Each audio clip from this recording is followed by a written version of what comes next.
All right, I think we're being live streamed. Let me make sure that you guys can hear me. So if you're on the live right now, go ahead and just comment below. Let me know that you can hear me. I've got my screen shared with you guys. So let me go ahead and do a full screen real quick.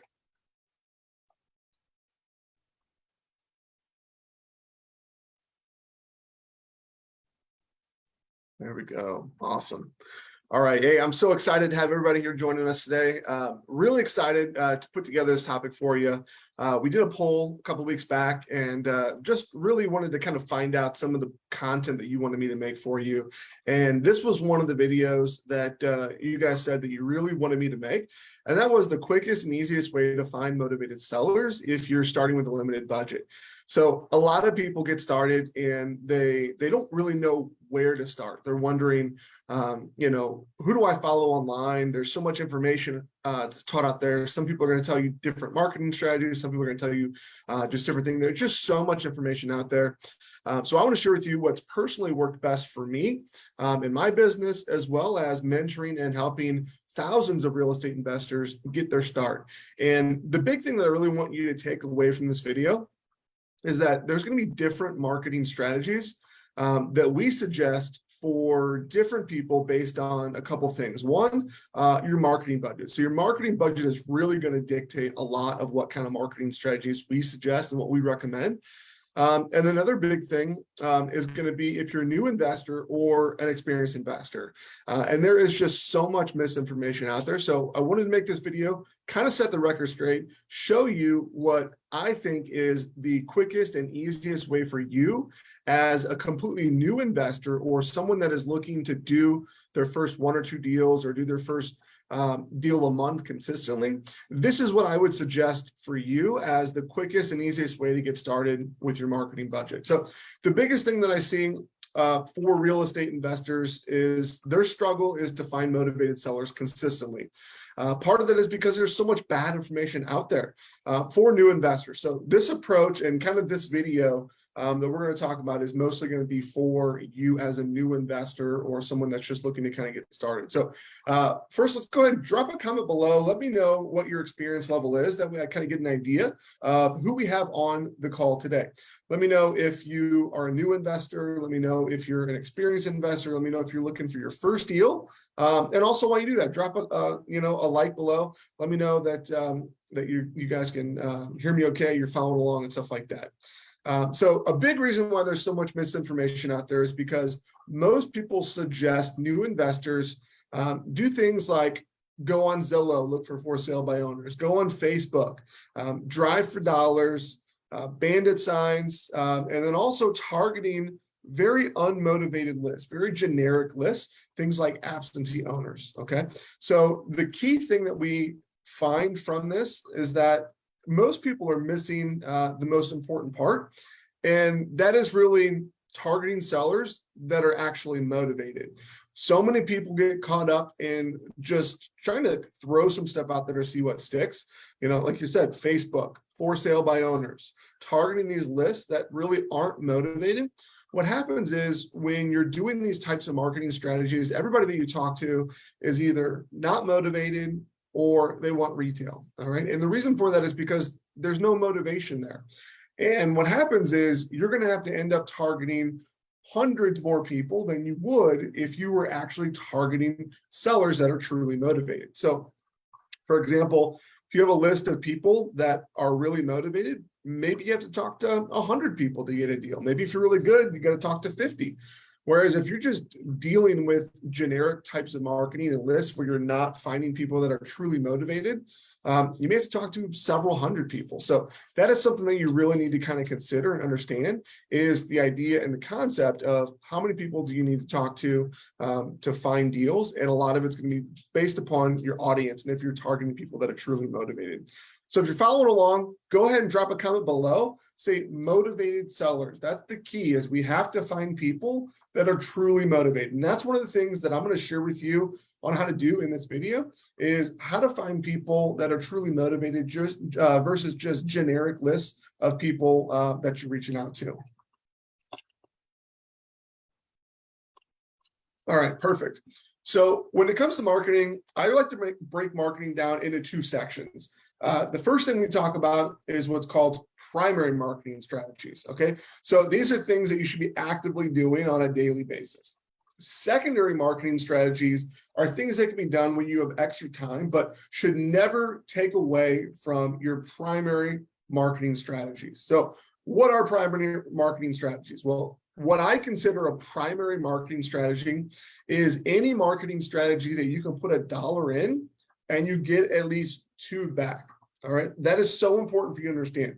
Primary marketing strategy. These are the things that you need to be doing on a daily basis. This is your primary focus. Any marketing strategy where you can put $1 in and get at least $2 back out. Okay. Secondary marketing strategies. These are things that you really can't calculate. Things that you don't really have any control over. It's not to say that you can't do deals from these or that they're bad. It's just that there's no real way to say, if I do this, I'm going to get this result. So that's things like networking, driving for dollars, bandit signs. You can't say that if I put out 50 bandit signs, I'm going to get this many calls and I'm going to get this many deals. Or if I drive for dollars, talk to this many people, I'm going to see this many results, because there's so many things that go into that. Same with networking. I can't talk to 100 people to generate this many leads. So we want to focus primarily on marketing strategies where we know that if we do this, we're going to get this amount of result, which is going to amount to this many leads, which is going to amount to this many deals. So go ahead and drop a comment below, say primary marketing strategies. That's going to be our focus. We need to make sure that we're targeting primary marketing strategies. So if we need to target primary marketing strategies, why do so many gurus and so many people teach secondary marketing strategies to new investors? Well, the reason is because it's easy for them to teach you, okay? So it's much easier for them to say, hey, you don't have to spend $1. You can go out and just walk around a neighborhood and find properties that are vacant. Let me share something with you when it comes to driving for dollars. So many people get caught up in thinking that, oh, wow, this property is so run down. I'm going to be the first person to reach out to the seller. They're going to sell to me. Look, it doesn't work like that when it comes to things like driving for dollars and bandit signs and stuff like that. If the property was really that big of a burden for that person, they would have already done something about it. That property sat vacant for 10 years, 15 years. There's not really always a motivation there. Now, again, it's not to say that you can't do deals from those strategies. It's just that it's not specific enough, not guaranteed enough. It's not something that we can say that if I find this many properties, I'll be able to do this many deals. And that's what you need as a real estate investor to be able to do deals consistently, is we need marketing strategies that are going to generate truly motivated sellers, okay? So again, so many people are going to teach you to do secondary strategies, and it's not to say that it can't work. It's just that what happens is most new investors give up and burn out before they find a deal. Because again, you're going to have to do so many more bandit signs, so much more driving for dollars, so much more networking, because you're dealing with people that are not that motivated. And unfortunately, it sets you up for failure. But it's easy to teach you how to do it. It's approachable. Most people think, oh yeah, I can go out and I can walk around and drive for dollars and stuff like that. But again, it's going to be something that it's not going to work for a lot of people, because there's just so much of it that you have to do to get a deal. Now, some people can get lucky and find deals from it, but you don't find any experienced investors that are doing deals consistently that are going out and driving for dollars or really doing bandit signs. They're all doing marketing strategies where they have control, where they can put $1 in and get $1 out. So drop a comment below. Let me know, put $1 in, get $1 out. Would you do that? Would you put $1 in to make at least $2 back on your business? Now, that's not the goal. I mean, the goal is to put $1 in and we get $5 back out. But would you put $1 in to get $2 back out? Let me know in the comments if that's something that you would consider doing. All right. So let's talk about how we can use primary marketing strategies, which normally scare real estate investors that are new, that haven't done a deal, how we can use those strategies with a low budget. So what we have to kind of consider, let me go ahead and move this video too. I don't want to block this. There we go. So primary marketing strategies, again, are things that we break down into 2 categories. One is inbound marketing. The other one is outbound marketing.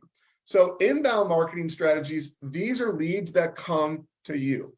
And then outbound strategies are people that we reach out to. So drop a comment below, say inbound marketing strategies if you're doing inbound marketing strategies. Drop a comment below on outbound if you're doing outbound strategies where you're reaching out directly to sellers. So let's talk about what these strategies mean. So an inbound lead, typically these are going to be leads that are more expensive, but are typically leads that are going to be better quality because people are reaching out to you. We know there's going to be a higher level of motivation there. They're going to be more targeted. This type of marketing strategy is more of a numbers game. It's going to be things like pay-per-click, radio, TV, billboards. Now, these are not strategies that a lot of new investors are going to do, and they're not really strategies that I would suggest for you as a new investor. These are going to be the types of strategies that more experienced investors do. So the goal would be to use marketing strategies to get you a couple of deals coming in to where we can then reinvest into inbound strategies where leads come directly to us. Because again, it's on autopilot, it's consistent, it's scalable. These are the things that we need as real estate investors to do 2, 3, 5, 10, 15 deals a month. So inbound leads, that's one type of primary marketing strategy, but it's not necessarily the marketing strategy that I'm going to suggest for you if you have a limited budget. And that's going to be because these strategies are going to cost more, but in reality, they're going to be better quality. So for example, I do pay-per-click, I do radio, I do TV, I do billboards in my own personal business, but I understand my numbers. I'm good at meeting with homeowners and converting those leads into deals. So for me, if I can master those things, then I know that if I'm paying $200 for a lead or $150 per lead, that if I generate 5 leads, I will end up making, one offer and getting 1 property under contract, or 10 offers and getting 1 property under contract. So once you understand those numbers, that's where the inbound leads are going to come in. Outbound leads, these are going to be things that you're going to be more familiar with. So things like text messaging, cold calling, direct mail. Now, these are all great strategies and they all have a time and a place to be used, but I want you to drop a comment below. Let me know if you've done any of these outbound marketing strategies. Have you done texting? Have you done cold calling? Have you done direct mail? Drop a comment below. Let me know what you've done. That way I get a sense of who's on the line and what types of things that you've done, okay? So you're going to be either a new investor that may be finding out about these strategies, or maybe you're going to be someone that's heard about these strategies before, or maybe you're in the third category to where ultimately maybe you've tried some of these. Maybe you tried texting and it didn't work for you. Maybe it did work for you. Maybe you tried cold calling, it didn't work for you, it did. Or maybe you tried direct mail and it did or didn't work for you. So what I'm going to share with you right now is that each and every single one of these strategies are great strategies. They all can do deals. They all work. There's not a single person out there that said it can't work for me in my market.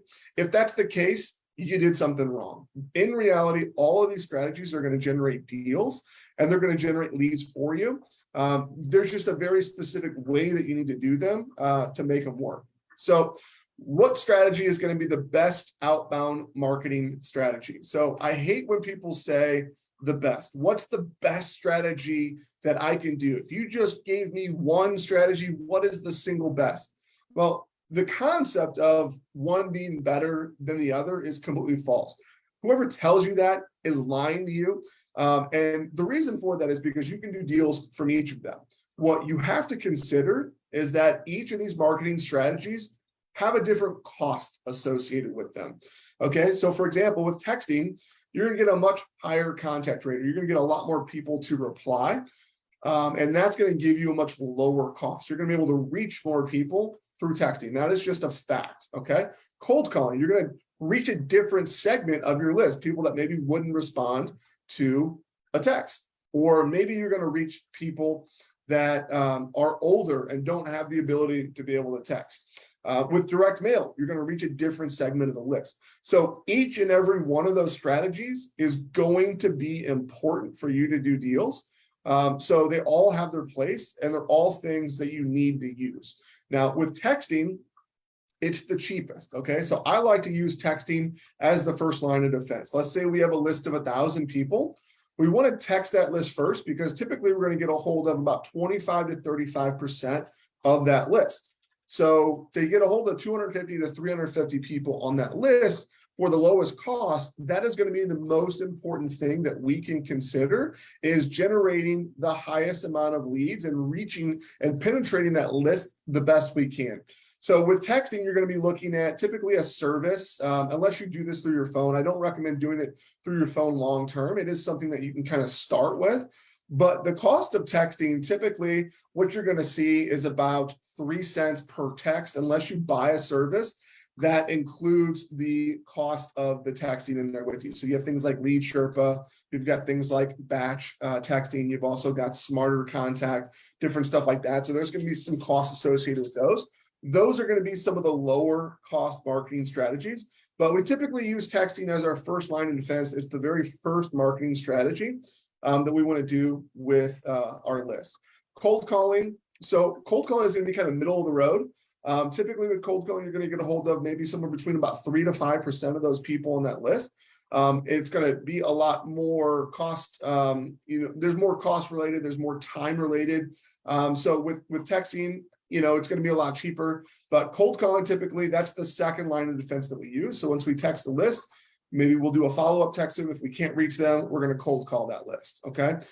So that's when we like to use cold calling. And then direct mail is going to be the most expensive per contact.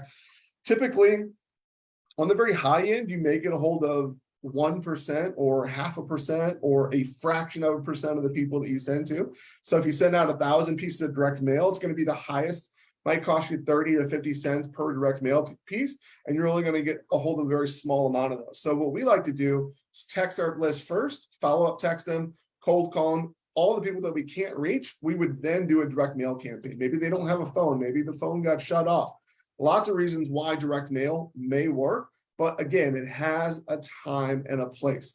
So the reason why I'm telling you this is because I want you to understand the concept that all of the marketing strategies out there work. If they didn't work for you, you either didn't set them up properly, or in most cases, you just didn't do enough. A lot of people say, I'm going to do cold calling. I'm going to cold call 50 people a week. If you're only talking to 50 people a week, and granted with cold calling, you're only going to get a hold of maybe 3 to 5%. So if you're going to hold up maybe 3 to 5% of those people out of the 50 to 100 that you call on a weekly basis, you're never going to do a deal.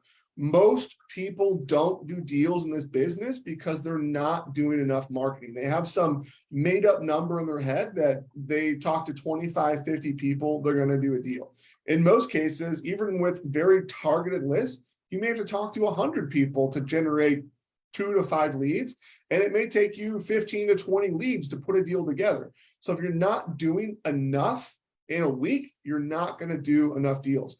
There's no magic number when it comes to talking to people or how many people that you need to reach out to. What you need to understand is that you set a goal for yourself and make sure you drop a comment below. Set a goal for yourself. What is your weekly goal? Is it talking to 50 people, talking to 100 people, talking to 300 people? And I'm not just saying reaching out to 300 people. How many people are you actually going to have a conversation with? That is so important. Set that goal for yourself. Do that for 2 weeks consistently. If you're not generating enough leads, if you haven't generated a deal, you have to up your number. I can't tell you how many people it takes for you to generate a lead or how many people it takes to generate a deal, because it's going to be dependent upon what marketing strategy you use, what list of people you're reaching out to, your market that you're in. All those things are going to play a role in how many leads it's going to take for you to talk to put a deal together. So what we need to look at is set a goal for yourself for the week.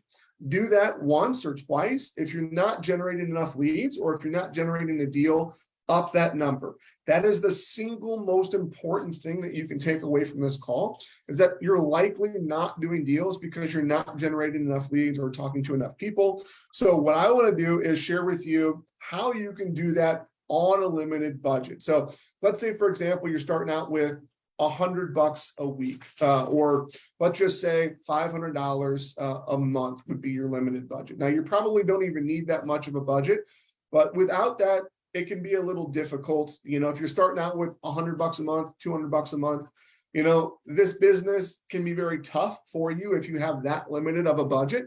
But typically, if your budget is limited, I wouldn't recommend going out and driving for dollars. I would not recommend going out and, calling people on Zillow for sale by owner. I wouldn't recommend putting bandit signs. And the reason why I don't recommend those strategies if you have a limited budget, it's setting yourself up for failure. Most people are never going to succeed with those marketing strategies because it's like a lottery. You have to reach out to so many people. Most of the people that you talk to are going to be completely unmotivated. The best thing that you can do is to dive deeper into smaller, more targeted outbound marketing campaigns, okay? Drop that in a comment below if you're listening and that resonates with you. Instead of doing untargeted generic marketing, dive deeper into smaller, more targeted outbound marketing campaigns. That's exactly what you need to do if you have a limited budget and you want to do your first deal, okay? So let's talk about what that looks like. Step one, we need to build our list. Now, for those of you that have never built a list before, this is probably going to sound pretty foreign, okay? Now, there's a lot of services out there that you can use. I like to use a tool called PropStream. I'll drop a comment below with PropStream in there for you, but for those of you that have PropStream, let me know, okay? So having PropStream, it allows you to pull lists of people, all right? Most people go out and they target a single level of motivation. Now, if you target a single level of motivation, maybe if the people are unmotivated, what happens is you're going to get a very large list. Having a large list is going to be lots of unmotivated people, and to market to that list, it's going to be extremely expensive, okay? That's not what we want to do. What we want to do is we want to target lists of people that have more than one level of motivation. We call this compound lists or stacking multiple lists. So what's an example of a compound list? Well, for example, let's say we start out with a big untargeted list that a lot of people suggest, absentee owners, people that own a property, they don't live in it. Typically, it's a landlord, someone that's rehabbing a property. So what happens is if you reach out to just that list, there may be 15, 25, 100,000 absentee owners in your area. Targeting a list like that is way too generic. So you're going to get a bunch of people that are either very unmotivated to sell or people that are willing to sell if you give them retail. Those are not the types of people that we want to target. We want to target people that have very high levels of motivation or multiple levels of motivation. So that's where our compound lists come into play. So a compound list would be an example of maybe someone that's an absentee owner. They own the property, they don't live in it, okay? So let's say it's a rental property. So if we were to stack another motivation on top of that or compound a motivation, one that we could look at would be is if the property is vacant. So why would that make someone more motivated? Well, instead of targeting a list of maybe 10,000 absentee owners in your area, we can narrow that down to maybe a list of about 100 or 200 people that own the property. They don't live in it. So we know it's either like a landlord property, maybe they're mid rehab on the property. So let's say it's vacant. What happens is then we know that they're not making any money on the property. If they're not making any money on the property, they're going to be pretty likely to either get that property fixed up and get it rented out or potentially to sell that property, okay? And we can even take it a step further. What if we know that it's a list of people that are absentee, so they don't live in it? The property is vacant, so no one is currently giving them any rent on the property. And let's say maybe their water is shut off, or let's say maybe they're behind on their taxes, okay? That's going to give us a very small list of people that have 2 to 3 levels of motivation. That is the power of compounding lists. That is going to allow us to target people that are far more motivated than someone that just is an owner of a property that they don't live in or an absentee owner. So drop a comment below if you think that a compound list or a stacked list is going to give you people that are a lot more motivated. All right. So for those of you that are watching this, if you want to learn how to compound lists and you want to learn how to build the right list using tools like PropStream, or if you want more help drop a comment below, just put the word help in there and I'll reach out to you, send you over some resources.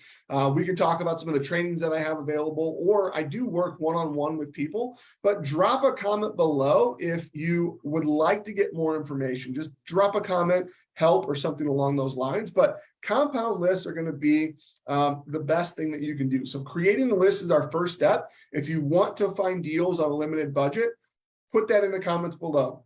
Building your list, make sure it's a compound list. The second thing is we need to skip trace that list. Okay, so for those of you that are new to this, what is skip tracing? So skip tracing is where we find the contact information, the phone number, the contact information for our motivated sellers.